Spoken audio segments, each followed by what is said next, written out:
A lone mechanic saved a dying alien, unaware she would become the only warmth he would ever need. It was the kind of night that swallowed light whole. Cold wind scraped across the barren docking yard, rattling loose panels and whispering through empty hangars. The stars above, sharp and silver, seemed distant, uncaring observers to the forgotten corner of this outpost. Inside Hangar 6, Jenna Varick knelt beneath the belly of a half-gutted freighter. Her hands were black with oil, sleeves rolled up, hair tied in a messy knot that had long since surrendered to stubborn strands falling across her face. She was the only mechanic still awake this late, and not because of orders, because the work kept her mind quiet. Life hadn't exactly been generous to Jenna. The war had taken her crew. Bad luck had stranded her here on Port Astor, a fringe trade station where ships came to die and wanderers came to disappear. Still, she fixed things. Because broken things deserved another chance. That was when she heard it. A strange, low keening, almost like metal straining, but not quite. She set down her spanner and stepped outside. The sound came from the docking bay's shadows, from a half-collapsed cargo shuttle that had crash-landed days ago. Station Command had already written it off as scrap. Her boots echoed on the metal floor as she approached. The shuttle's hull was torn open, edges curled like jagged teeth. Inside, the air smelled of burnt circuits and something acrid. Alien. Then she saw him. Curled in a corner, wedged between two fallen panels, was a figure, tall, impossibly thin, skin like burnished silver stretched over long limbs.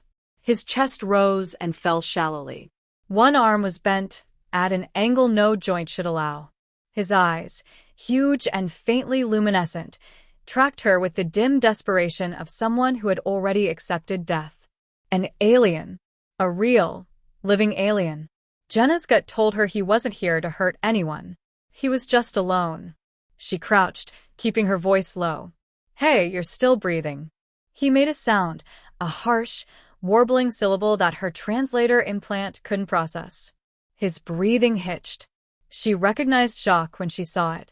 Jenna wasn't a medic, but she'd spent years patching up pilots and crew with whatever she had on hand. And right now, this being whatever he was needed someone. So she acted. She scavenged a thermal blanket from her toolbox and wrapped it around his trembling form. She cut away debris pinning his leg, wincing at the hiss of pain that escaped him. "You're going to make it," she said, even though she had no proof. "You hear me? You're not dying in this junk heap." The station's med bay wouldn't have touched him.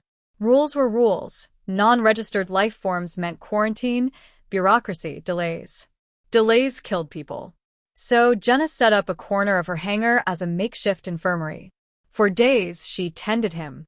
She changed the coolant packs that served as ice for his fever. She improvised splints from spare conduits. She even modified a water recycler to produce a liquid close to what his damaged suit's reservoir had contained. Slowly, his strength returned. His breathing steadied. And one night, as she was dozing in her chair beside him, a sound woke her.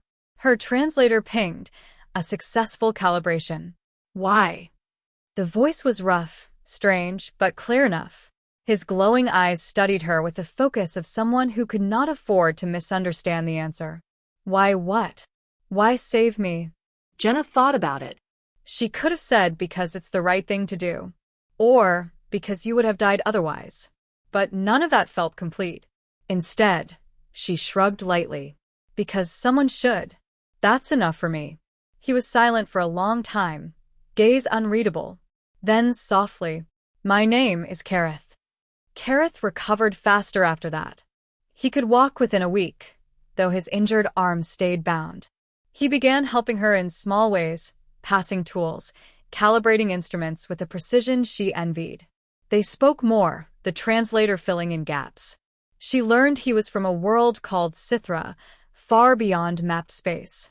His people were nomadic starfarers, traveling in great living ships. His vessel had been destroyed by pirates. He'd escaped in that shuttle but crash-landed here, days from death, when she found him. But what surprised Jenna most wasn't his story, it was his view of hers. "You lived among so many, but you are still alone." She blinked, caught off guard. Guess you're observant. He tilted his head. Your kind burns brighter than you know. You see a stranger, and you choose to act without knowing if it will matter. This is rare. She didn't know what to say to that. Nobody had ever described her like that before. Weeks passed. Word of Karith's presence leaked slowly through the dock's rumor channels, but Jenna didn't care. She'd fixed up an old courier ship in the back hangar, and with Karith's help, it was flight-worthy again. One evening, as they tightened the last bolts on the starboard stabilizer, Karith paused. My people, they will not find me. I am the last. The words hit Jenna harder than she expected. She'd lost people too, but never everyone. Never an entire culture's worth of faces and voices. She put a hand on his good shoulder. Then maybe you start again. Doesn't have to be where you came from. His eyes met hers, and for the first time, she thought she saw something warm there, an ember in all that silver and shadow. You would be part of that? Jenna smiled faintly. If you'll have me. They left Port Aster at dawn. The engines of the rebuilt courier roared to life, scattering dock birds into the sky. The station shrank behind them until it was just another speck in the dark. They traveled for months, taking odd repair jobs, trading skills for supplies.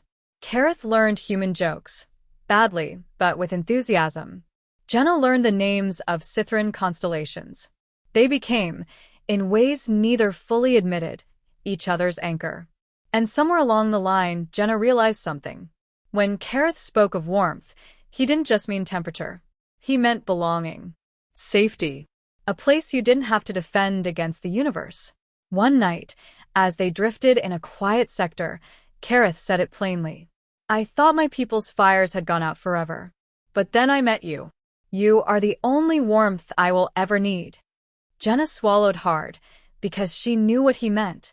And maybe, just maybe, she felt the same. The universe was still dangerous. They were still two tiny beings in a vast, uncaring void. But they weren't alone anymore. And sometimes that was all the difference in the world. Narrator's closing line for YouTube.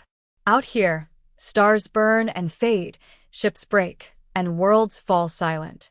But sometimes, the smallest act of kindness can keep a fire alive, not just for one life, but for everything they'll ever touch. And that, my friends, is the kind of story that makes us human. If you'd like, I can also give you a voice-friendly pacing guide for YouTube narration so you hit all the emotional beats and keep listeners hooked. That way, your 1,500-word story will sound cinematic when spoken aloud. Ask ChatGPT.